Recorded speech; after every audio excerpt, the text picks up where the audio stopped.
ኢየሱስ ሞቶልሃል ላንተ ኃጢያት ዋጋ ከፍሏል ተሰቅሏል ስለዚህ ኢማን ትድናለህ አሉ ለየትኛው ኃጢያት ብዬ ስጠይቃቸው ከአዳም ለወረስከው ይላል የመጀመሪያው ጥያቄ እዚህ ላይ ነው ኃጢያት እንዴት ነው በውርስ የሚተላለፈው ምን ማለት ነው ውርስ ማለት አንተ ያለፋህበት ያልደከምክበት በነፃ ከሌላ አካል የምትቀበለው ንብረት ማለት ነው አይደለም እንዴ ሰው ያባቱን ወይም የወላጁን ወይ የዘመዱን ንብረት ወረሰ ማለት እነሱ የለፉበትና ጥረት ያደረጉበትን ኋላ ላይ በሞት ሲለዩት እሱ የስጋ ዘመድ ስለሆነ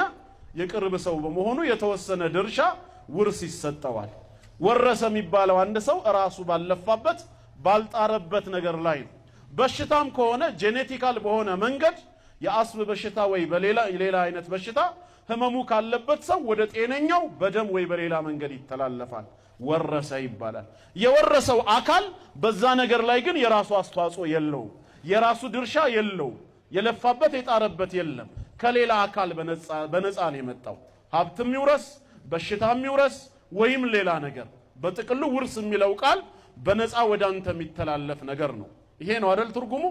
ሌላ ነገር አለው እንዴ ወደ ኃጢያት ዴፊኒሽን ትርጓሜ ስንመጣ ግን ውርስ ከሚለው ሐሳብ ጋር ሙሉ በሙሉ ይጋጫል ኃጢያት ማለት ራሱ ማዕናው ትርጉሙ ምንድነው ሙኻለፈቱ አምሪላህ ዐዘ ወጀል የጌታ አላህን ትእዛዝ ጥሶ መገኘት ማለት ነው አንድ ሰው ኃጢያተኛ ነው የሚባለው መቼ ነው ጌታው አምላኩ አንድን ነገር አድርግ ብሎ አዞት ያን ያዘዘውን ነገር ማድረግና መፈጸም እየቻለ በቸልተኝነት ወይ በስንፍና ሆም ብሎ ከተወውና ካልፈጸመው ወይ በተቃራኒው አንድን ነገር እንዳይቀርብ ጌታው ከልክሎት ማዕቀብ ጥሎበት ይያለ ያንን ነገር መከልከልና መጠንቀቅ እየቻለ ሆን ብሎ ሄዶ ከተዳፈረው ድርጊቱ ምን ይሰኛል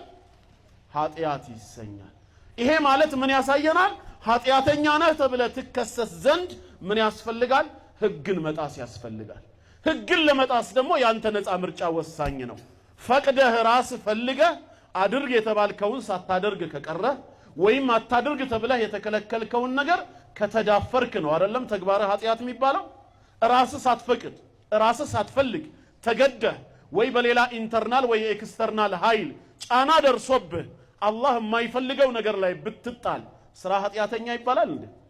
አይባልም ያንተ ምርጫና ፍላጎት አልታከለበትም ታዳ ከአዳምና ከሔዋን ኃጢያትን ወርሰናል የሚሉ ሰባኪዎች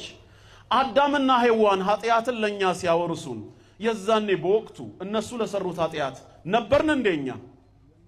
ዕውቅና ሰጠናል ከሰሩት ኃጢያት ጋር ተባብረናል ያገዝነው ነገር አለ የለም ባላየነው ባልሰማነው ባልተሳተፍንበት በዘመኑም ባልነበርንበት ሁለቱ ወላጆቻችን ላጠፉት ጥፋት እናንተም ዘሮቻቸው ስለሆናችሁ የኃጢያት ተካፋይ ናችሁ ማን በሰራው ወላጆች በሰሩት ልጆች የልጅ ልጆች እስከ ቂያም ቀን ድረስ የሚመጡት የኃጢያቱ ተካፋይ ሆናችኋል ምን አይነት ፍርድ ነው እንኳን ፍጹም ፍትሃዊ የሆነ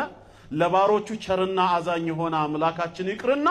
የሰው ሰራሽ ህግ እንኳን ሰው ጎዶሎ ከመሆኑ ጋር ምድራዊ ፍርድ ቤት ዳኛ እንኳን ይሄን አይፈርድም እኔ ወንጀል ሰርቼ ከአካባቢው ብሰወር የህግ አካላቶች ፈልገው ቢያጡኝ እኔ እስክገኝ ድረስ ብለው ልጄን ወይ ወንድሜን ወይ አባቴን ያስሩታል እንዴ ይፈርዱበታል አይፈርዱም ለምን ከወንጀሉ ጋር ንክኪ አይደሉማ በዘር ስለተገናኘን ወደ ላይ ወላጆቼን ወይ ወደ ታች ልጆቼን በኔ ኃጢያት ምክንያት ምድራዊ ፍርድ ቤት ሊፈርድ አይችልም አላህ ከሰው በላይ ፍጹም ፍትሃዊ አምላክ ሆኖ ባሮቹን የማይበድል እንደውም ይቅርባይ ቸርና አዛኝ ሆኖ ባልነበርንበት ባላየነው ባልሰማነው ባልተሳተፍነውና ባልተባበርነው ኃጢያት የአዳም የኃጢያት ውርስን በልጆቹ ላይ ይጭናል ምን ማለት ነው ከየት የመጣ አስተሳሰብ ነው ኃጢያት የሚወረስ አይደለም የሚተገበር ነው የሚሰራ ነው እሱም ህግን በመጣስ የሚሆን ነገር ነው ባልጣስነው ህግ አትብሉ የሚለው ትእዛዝ የተላለፈው የዛኔ ለኛ ነበር እንዴ ተናገሩ እንጂ ለማን ነበር ትእዛዙ ለወላጆቻችን ለአደምና ለሐዋ አለይሂም ሰላም በሁለቱም ላይ